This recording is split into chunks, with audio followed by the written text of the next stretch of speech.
So, Lynn, do you have a favorite holiday story? Well, there's that time that you gave me that coffee maker, which I exchanged for a bottle of bourbon. Wait, you exchanged that coffee maker I gave you? Well, exchanged, gave to a homeless guy, whatever.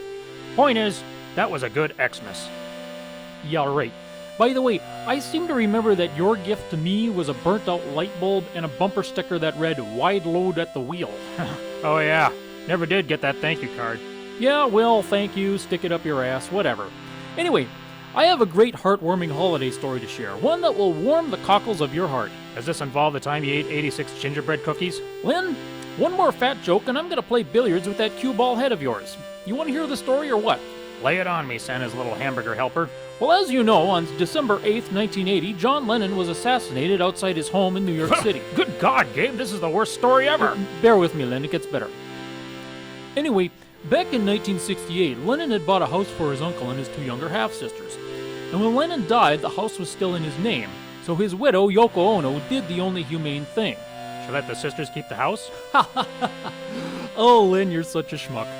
No, Yoko offered to sell them back the house at, quote, fair market value, which of course the family could not afford because Yoko had already hoarded the Lennon family fortune. So aside from losing their brother, Lennon's sisters now also lost their home.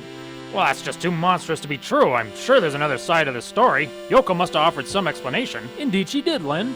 You see, Yoko claimed that Lennon had never specifically said what he wanted done with the house. Ah, so in other words, if Lennon had lived... Kicking his own sisters out of the house that he bought for them just might have been something he would have considered. Ah. See? A perfectly reasonable, rational explanation that is in no way batshit crazy. Right. So all those Yoko haters out there who want to portray her as some cold, cruel, heartless monster are just totally off the mark. Completely off the wall. Absolutely way off target. And you know what the funniest part of this story is, Len? Oh, what's that, Gabe?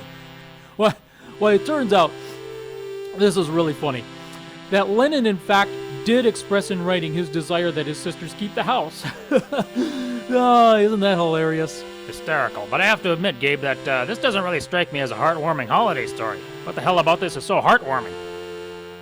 Because, Len, someday Yoko Ono will be dead. Warms my heart's little cockles. Doesn't it, though? My cockles are toasty already. Happy Xmas, Gabe. Happy New Year, Lem.